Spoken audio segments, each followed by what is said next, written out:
Ano dyan na ka? Saya!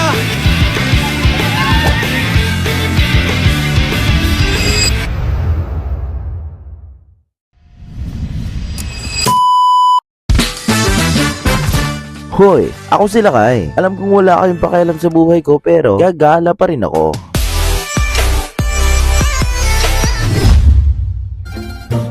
Tatlong taon nang nakararaan, nagkaayaan kami. Pupunta kami ng Unok Island. Pero dahil sa masama ang panahon, kaya Port Barton na lang.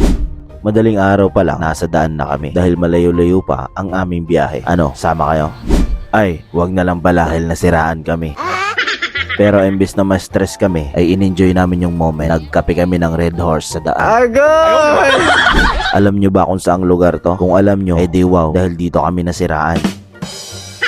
Dahil kung kaya ko, alam kong kaya mo. Ang galing! Ang galing! Oo nga pala mga tol, pumasok ako dyan dahil nakalimutan ko magdala ng tsinelas. Sobrang sakit na ng paa ko. Dahil pagkagalingan natin sa trabaho, diretso biyahe na. Kasi nga, hindi naman talaga ako excited. Ang daming pagpipilian. Gusto ko sana kulay pink, pero wag na lang. Okay, nam. At pagkatapos nga ng ilang oras, ay nakapili na rin tayo. Ayos ba mga tol? At habang nga naglalakad ako papuntang cashier, ay may tumawag sa aking pogi. Akala ko kung sino. Si Janice pala. Namimili rin pala sila dito. Mga tropa natin to. Sila nakakaalam kung gaano ako kapogi. Dadang pogi. O diba? Sabi ko na huwag na kayong kumontra. Alam nyo ba, ang sarap mamili dito dahil sa tugtog nila. Hi ma'am. Sinuot ko na, masakit na Ito yun. Shoutout nga pala sa mga taga-kaya mo, Manyola Branch. Sobrang babait nyo. Alam kong kayang-kaya nyo yan.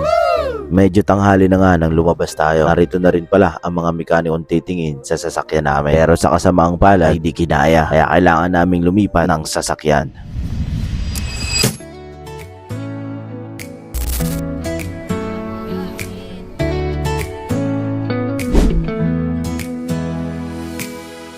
Wheels are turning, skies are bright. Sa mga oras na to ay nasa Acacia Tunnel na tayo. Sa mga nakapunta na nga pala dito, aper tayo.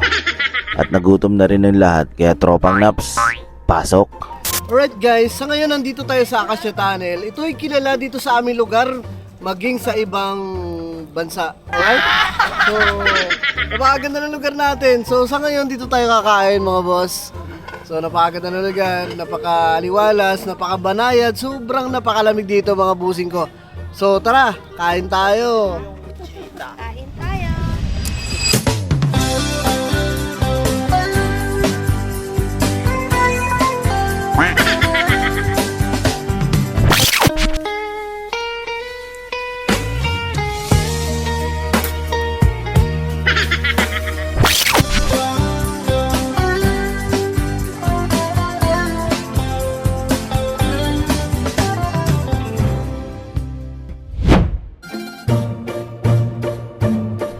Pagkatapos nga namin kumain, back to biyahe na naman dahil malayo pa talaga ang aming lalakbayin. Habang bumabiyahe nga kami, sinasabayan namin ang pag-inom ng vitamins para malakas ang sipa mga tol. Okay, ninayo kiday.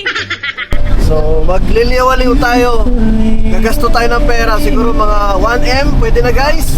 Tara, let's go. Siya nga pala, pakilala ko muna yung tropa kong si Boss Noah. Isa ring content creator, laugh trip din ang birada. Mahilig sa motor, sa babae. Basta, pakifollow nyo na lang siya. At sa pagkahaba-haba nga ng biyahe namin, ay narating na rin namin itong San Vicente. Umungad nga sa amin itong napakagandang tanawin mga tol. Partida, masama pa ang panahon sa mga oras na yan. Paldo, pawi lahat ng pagod namin sa biyahe.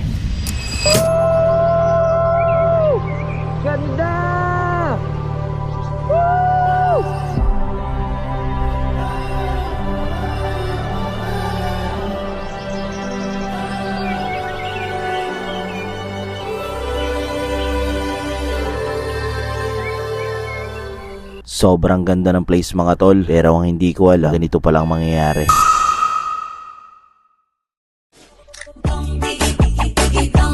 Aray ko. Ang galing! Ang galing! Hindi yan mga tol. Ito.